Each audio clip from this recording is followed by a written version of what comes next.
Imaginemos o seguinte cenário de produção. Um script genial é escrito em poucos minutos com a ajuda de um assistente de código. Aham, o que acontece todo dia, né? Pois é, todo dia. Aí a lógica parece impecável, a integração com uma API de inteligência artificial de última geração tá lá, bonitinha, mas no momento em que esse código é colocado em produção para processar não 10, mas 10 milhões de interações de clientes... O servidor trava. Exato. O servidor trava, a memória esgota e o sistema inteiro entra em colapso. E por que isso acontece? Porque, debaixo daquela fachada brilhante de IA, o pipeline de dados foi construído, com as estruturas erradas.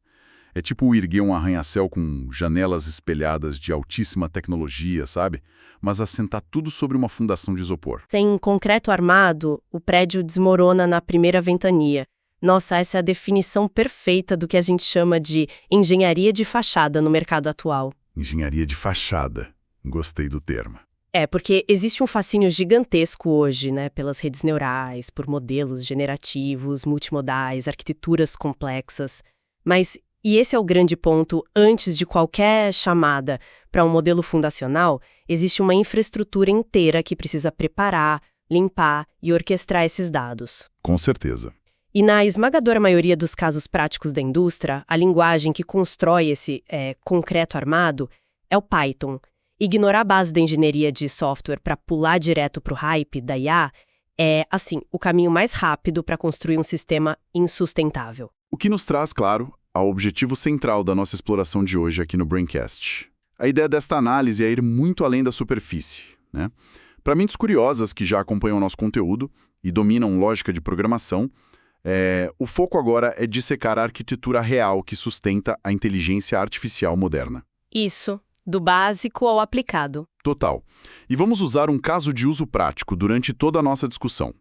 Vamos supor que a gente precise processar um lote massivo de 10 milhões de avaliações de clientes, desde o arquivo bruto até a integração com uma API de IA avançada para análise de sentimento. Como estruturar esse pipeline sem derreter a infraestrutura? Bom, para entender como resolver esse desafio, a gente precisa primeiro entender a ferramenta. O que é fascinante sobre o Python nesse contexto é que ele atua essencialmente como uma linguagem de orquestração, sabe? Uma camada de integração, né? Perfeito. Uma camada de integração. A sintaxe limpa permite uma velocidade de desenvolvimento, absurdamente alta. No entanto, o seu verdadeiro poder para a área de dados não está na execução nativa de cálculos, mas sim no ecossistema dele. Ele atua como uma interface para operações de altíssimo desempenho. Mas aqui entra uma provocação necessária que eu, como desenvolvedor, preciso fazer.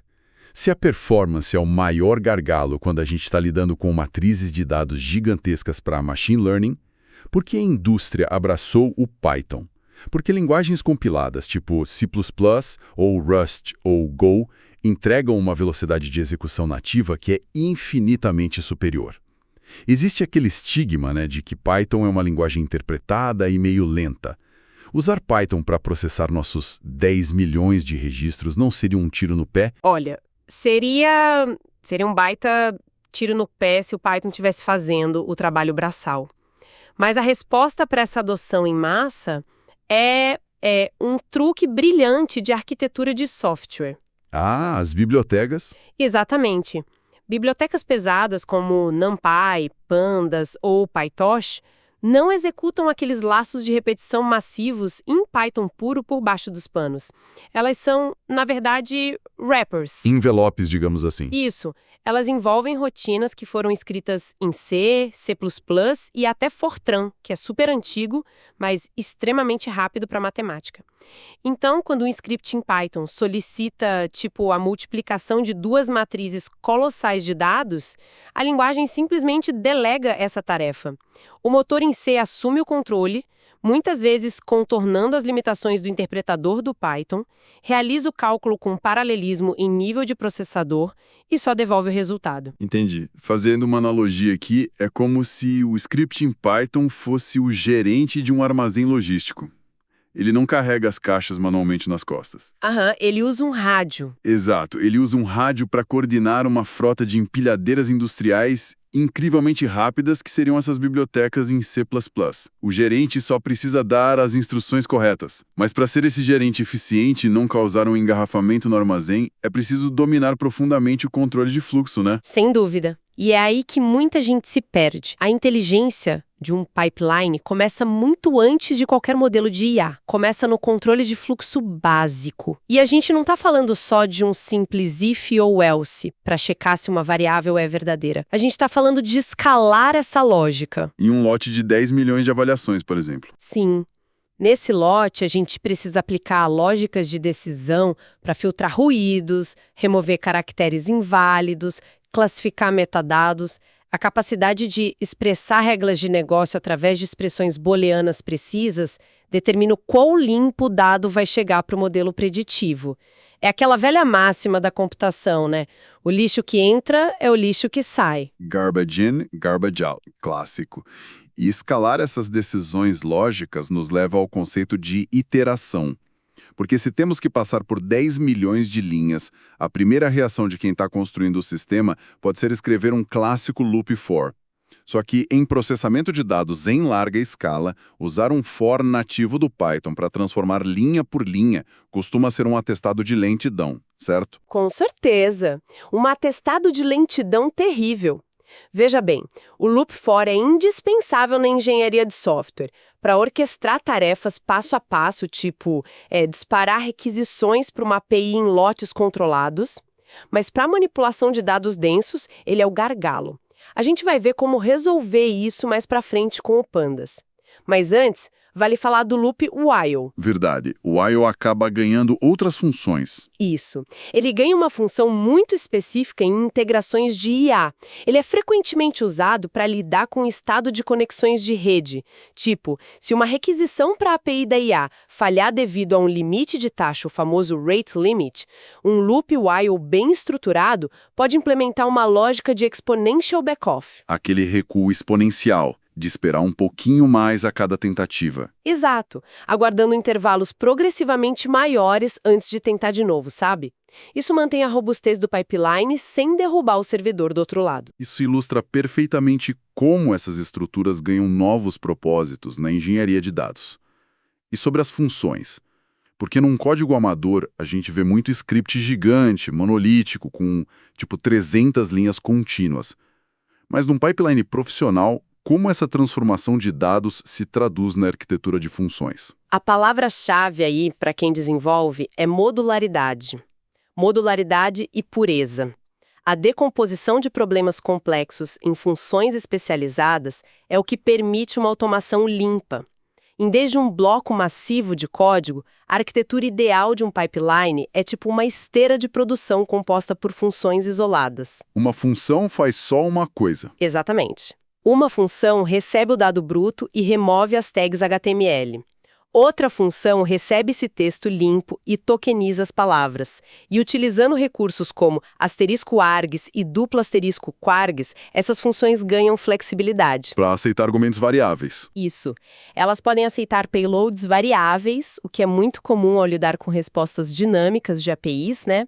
Cada etapa fica testável, previsível e escalável. O que nos leva ao núcleo crítico do processamento em memória. Porque para essa esteira de produção funcionar de maneira veloz, as informações não podem ser armazenadas de qualquer jeito. Escolher a estrutura de dados correta é, o que separa um código profissional de um desastre completo de performance. E eu vejo muitos sistemas onde as pessoas usam listas nativas para absolutamente tudo. Qual é o impacto real disso ao escalar? O impacto é catastrófico, sério. Vamos usar a notação Big O, já que a gente está falando de fundamentos de engenharia aqui. Uma lista em Python é uma estrutura sequencial, né? Uhum. Então, se o objetivo é verificar se um ID de usuário dentro do nosso universo de 10 milhões de registros já foi processado e está armazenado, buscar isso numa lista é uma operação O de N. Ou seja, varre tudo. Varre tudo. O interpretador precisa verificar elemento por elemento até encontrar. No pior cenário, ele vai fazer 10 milhões de checagens para um único ID. Isso simplesmente destrói a CPU. E a alternativa imediata para resolver esse problema de complexidade de tempo seria substituir essa lista por um conjunto, né? O famoso set no Python. Precisamente. Um set implementa uma tabela de dispersão, ou hash table, por baixo dos panos. E aí a busca passa a ser na média O de 1. Imediata. Imediata. O tempo de resposta é constante. Não importa se existem 100 ou 10 milhões de elementos. O sistema calcula o hash do ID e vai direto no endereço de memória correspondente. Então, assim, se o objetivo é garantir exclusividade, remover duplicatas ou checar pertencimento rapidamente, ignorar os conjuntos é um erro primário. Nossa, muito bom pontuar isso. E a gente tem as tuplas também, né? Que garantem a imutabilidade. São excelentes para definir chaves compostas ou armazenar coordenadas que não devem ser alteradas acidentalmente durante a execução do pipeline, garantindo a integridade da informação. Mas, e quando a gente precisa de uma estrutura chave-valor? Porque no mundo das APIs e da web, a comunicação é quase inteiramente baseada em JSON. É aí que os dicionários assumem um protagonismo absoluto. O dicionário nativo do Python mapeia perfeitamente a estrutura de um objeto JSON. E o legal é que ele também usa tabelas de hash internamente. Ao receber a resposta complexa de uma IA generativa, tipo, imagina um JSON super aninhado, contendo texto gerado, a pontuação de sentimento e os metadados de segurança, é o dicionário que permite navegar por essa árvore de dados em microsegundos. Muito interessante. E essa explicação das tabelas de hash revela o porquê do desempenho. Não é mágica, né? É só alocação inteligente de memória. No entanto, mesmo com dicionários e conjuntos incríveis, as estruturas nativas do Python têm limites arquitetônicos ao lidar com análise estatística pesada. É aqui que a gente precisa daquelas empilhadeiras velozes que a gente mencionou no início do armazém. E aí entramos no território pesado do NumPy e do Pandas. Exatamente. O limite das estruturas nativas está na forma como o Python gerencia a memória do computador. Uma lista nativa do Python é, na verdade, um array de ponteiros que apontam para objetos espalhados pela memória. Fica tudo fragmentado. Isso. E essa fragmentação exige um esforço enorme do processador para ficar buscando as peças. O NumPy revoluciona isso introduzindo os NG Arrays. Diferente das listas, um array do NumPy armazena os dados em um bloco contíguo de memória. Tudo juntinho. Tudo juntinho, lado a lado, e estritamente tipados. Ou seja, o processador não precisa ficar saltando de um endereço de memória para outro procurando o próximo valor. Ele lê o bloco inteiro de uma vez só. Isso. É o que a gente chama na engenharia de localidade de caché. E é isso que viabiliza a famosa vetorização. Graças a essa organização em memória e aquele motor em C, que a gente comentou, o NumPy aplica operações matemáticas em todo o conjunto de dados simultaneamente. Ele ignora completamente o uso de loops explícitos em Python. Adeus loop for. Adeus loop for. E o Pandas? O Pandas pega essa fundação incrivelmente rápida do NumPy e constrói a sua própria arquitetura por cima. Ele traz os data frames, que são estruturas bidimensionais, semelhante a planilhas de banco de dados, sabe? Só que operando direto na memória RAM, com altíssima velocidade. Legal. Voltando ao nosso caso prático. Processar os 10 milhões de avaliações de clientes. Se a gente precisasse, remover 2 milhões de linhas que possuem valores nulos e, em seguida, filtrar apenas os clientes que deram nota abaixo de 3. Fazer isso com um loop em estruturas nativas travaria a máquina. Como que o Pandas resolve isso na prática? Ele resolve com indexação booleana vetorizada. E, geralmente, pasme, em uma única linha de código. Uma linha. Uma linha. Usando métodos de limpeza como drop-in ou filtragens como lock, a instrução é passada direto para a camada em C. O C varre o bloco de memória contíguo e retorna o novo conjunto de dados filtrado numa fração de segundo. O Pandas é tipo a ponte de alta performance entre o dado sujo que está no disco e o dado refinado que vai ser enviado para o modelo de aprendizado de máquina. Mas aí vem um ponto sensível. Processar blocos de memória contíguas com 10 milhões de strings e matrizes exige poder computacional. Ninguém quer escutar as ventoinhas do próprio laptop gritando, né? Parecendo que vai decolar enquanto a memória RAM é devorada por um data frame massivo. Como é que a engenharia moderna lida com o ambiente de desenvolvimento e experimentação antes de levar esse código pesadão para um servidor de produção? Excelente ponto. A solução padrão da indústria hoje, principalmente para quem trabalha com prototipação em ciência de dados, são os ambientes baseados em nuvem. O Google Colaboratory, ou simplesmente Colab, é o grande exemplo. Que é um ambiente de notebooks, certo? Isso, o conceito de notebooks que foi herdado lá do projeto Jupyter, isso mudou a forma de documentar e executar pipelines. Porque em vez de um arquivo de texto opaco com o código inteiro rodando de uma vez, o pipeline é dividido em células executáveis. E você pode intercalar isso com texto, né? Sim, intercaladas com texto rico em Markdown, o que facilita enormemente a validação de cada etapa do processo. Dá para ver os dados sendo transformados passo a passo. É como ter uma bancada de laboratório de alta tecnologia acessível ali direto pelo navegador. Mas o mais crítico sobre o Colab, a meu ver, não é só a interface bonitinha, mas o hardware que está por trás daquilo. Com certeza. O verdadeiro diferencial é o acesso provisionado a unidades de processamento gráfico, as famosas GPUs.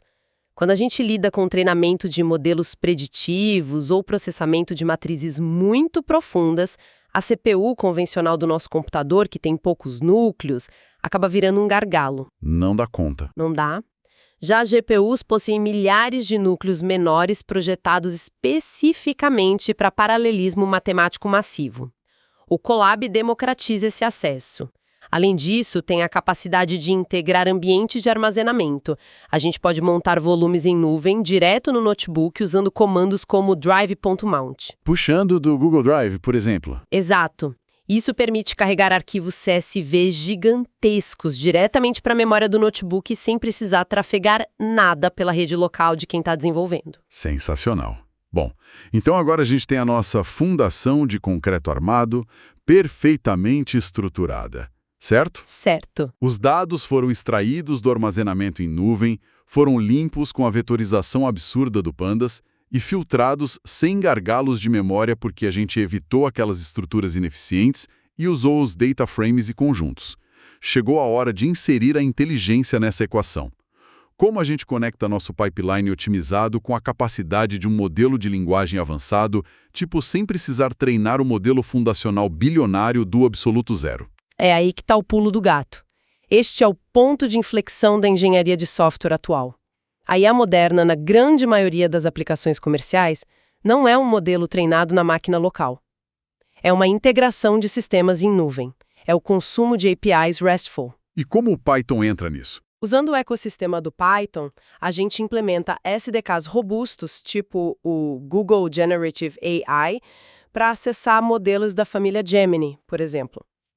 O trabalho de quem desenvolve software não é mais ser a inteligência, mas sim saber conversar com a inteligência. E, convenhamos, essa conversa precisa ser altamente estruturada. Porque não adianta ter um modelo capaz de analisar contextos incrivelmente complexos se a requisição que você manda for mal formulada. Exatamente. E a segurança e a configuração são os primeiros passos dessa conversa. A chave de API, por exemplo, precisa ser injetada de forma segura através de variáveis de ambiente, nunca jamais colocada diretamente lá hardcoded no código. Pelo amor de Deus, né? Pois é, mas acontece muito. E em seguida, a gente configura o cliente do modelo. O que define uma boa arquitetura de integração é como a gente lida com a resposta. Uma API de IA generativa pode demorar para processar uma requisição muito longa. Se a gente simplesmente enviar o pedido e bloquear a thread principal do sistema esperando o retorno inteiro... A interface vai congelar, a tela fica travada. Totalmente, fica ali rodando infinito. E isso destrói a experiência de quem está na ponta final do sistema. O usuário acha que quebrou tudo. É por isso que o uso do recurso de streaming na resposta da API é tão vital hoje em dia. Ah, o streaming é vital. Ao configurar o parâmetro de fluxo, o stream, para verdadeiro, a API começa a devolver a resposta em pequenos blocos, os chunks, assim que eles são gerados. E o Python recebe essas partes iterativamente. Isso permite que a interface vá exibindo o texto aos poucos, como se estivesse digitando. Isso. Vai criando a sensação de fluidez e interatividade instantânea. E além dessa maravilha que é o stream, a gente lida com integração multimodal. E essa multimodalidade muda as regras do jogo, né? Porque a API não espera mais só um bloco de texto. O modelo consegue receber e cruzar referências entre uma imagem anexada e a string de texto simultaneamente. E o dicionário nativo do Python, que a gente comentou que mapeia perfeitamente o formato JSON, entra em cena de novo. Sem ele não dá. Ele serve justamente para empacotar esses diferentes tipos de mídia, juntamente com configurações super rigorosas de segurança, num único objeto complexo de requisição. Perfeito. E tem mais um detalhe, tá? Quando a gente cria sistemas interativos, precisamos gerenciar o contexto. Porque a API por si só é stateless, ou seja, ela não guarda estado entre requisições isoladas. Ela não lembra o que você falou um minuto atrás. Ela não tem memória nativa, né? Não tem. Se o objetivo é criar uma sessão contínua de processamento, um chat, por exemplo, a engenharia do software precisa manter um histórico. A gente tem que armazenar o vai e vem de mensagens em memória, de novo, usando as maravilhosas estruturas de dados nativas para reenviar esse contexto todo a cada nova chamada para a API. É isso que mantém a coerência da operação e faz o bot parecer inteligente de verdade. O que amarra perfeitamente todas as pontas da nossa exploração. É impressionante, porque ao observar o cenário completo, a gente percebe que a anatomia de um sistema inteligente no mundo real não tem absolutamente nada de mágico. Fica muito claro que a inteligência artificial, na sua aplicação de engenharia de dados, é, na verdade, um pipeline contínuo. É um fluxo ininterrupto, né? E muito interdependente. Funciona assim. Os dados brutos entram, a linguagem os captura através das suas estruturas em memória, o NumPy e o Pandas entram em cena e atuam como processadores industriais para limpar e formatar esse material em tempo recorde. Depois, a lógica condicional garante que as regras de negócio sejam respeitadas. Isso. E aí, o dado limpo é empacotado em dicionários, convertido em JSON e disparado via rede lá para a API de IA. A resposta inteligente retorna e faz o caminho inverso, sendo processada, validada com mais lógicas e finalmente entregue. Então, assim, a inteligência real do sistema reside na robustez técnica desse caminho completo, muito mais do que nos pesos estatísticos da rede neural, que está lá na nuvem. Sabendo o caminho certo, é muito vital a gente mapear onde os sistemas geralmente falham. Na sua visão, quais são as armadilhas mais críticas para quem atua no desenvolvimento hoje, especialmente com essa ilusão de facilidade que a IA generativa traz? Olha, a armadilha mais perigosa de longe é o atalho. A tentação de usar ferramentas de geração automática de código para invocar APIs super sofisticadas, mas sem dominar o controle de fluxo, a alocação de memória ou o tratamento de exceções. É o famoso copy-paste cego de código gerado. O famoso copy-paste cego. E aí o que acontece? Quando o pipeline inevitavelmente quebra, no ambiente de produção com milhões de registros simultâneos, seja porque estourou o limite de memória com listas sendo mal utilizadas, ou por falhas na desserialização de um JSON. Se a pessoa que está desenvolvendo não entender profundamente a estrutura de dados e a arquitetura desse ecossistema todo, o sistema não vai poder ser consertado. O código simplesmente perde a manutenção. Vira uma caixa preta inútil. Vira um pesadelo. O princípio de engenharia que rege tudo isso é imutável. Os fundamentos vêm primeiro, a abstração vem depois. Frameworks superpoderosos, bibliotecas empacotadas, modelos pré-treinados bilionários lá na nuvem. Tudo isso é consequência. São só ferramentas. E elas só entregam valor real quando operadas por uma mentalidade arquitetural muito bem consolidada por trás, sabe? O modelo preditivo mais avançado que existe hoje vai falhar vergonhosamente se o código em Python, que captura e prepara os dados para ele, for frágil, ineficiente ou acabar corrompendo a estrutura original. Essa é a conclusão fundamental. Dominar as variáveis primitivas, as estruturas indexadas de alta performance como conjuntos e dicionários, a vetorização extrema com o NumPy e o Pandas, o provisionamento de hardware em ambientes como o Colab e, claro, a integração distribuída via APIs. São passos inegociáveis. A estabilidade de uma inteligência na nuvem é diretamente proporcional à estabilidade do código que a alimenta lá na base. Esta é a essência do que a gente explorou a fundo hoje aqui no Braincast. A gente passou pelas artérias da integração de dados e pela musculatura matemática desse ecossistema Python, que tornam de fato a revolução da inteligência artificial tecnicamente viável em cenários de alta complexidade. Uma baita jornada. E para fechar a nossa exploração com chave de ouro, fica uma provocação essencial para todas as mentes técnicas que acompanham nossas análises. Em um momento da história onde a própria inteligência artificial é perfeitamente capaz de cuspir blocos inteiros de código com a sintaxe super correta em frações de segundo, o verdadeiro diferencial competitivo no mercado tecnológico deixou de ser apenas a capacidade de digitar comandos. Com certeza. O diferencial absoluto passa a ser a visão arquitetural. É a capacidade analítica de estruturar o fluxo contínuo, prever aonde vão estar os gargalos de memória, definir os contornos de integração e garantir a integridade dos dados na escala dos milhões. Exato. Lembrando da nossa metáfora lá do início da conversa, ninguém levanta um arranha-céu seguro apenas montando vidros bonitos e brilhantes no topo. A obra exige fundações profundíssimas de concreto armado. Portanto, a mensagem definitiva que coroa a nossa jornada de hoje é: antes de construir inteligência artificial, é preciso construir inteligência como pessoa desenvolvedora. Uma definição técnica precisa e, assim, inquestionável. O código sustentável é e sempre vai ser a base de absolutamente tudo. Para quem nos ouve, fica aqui o desafio prático.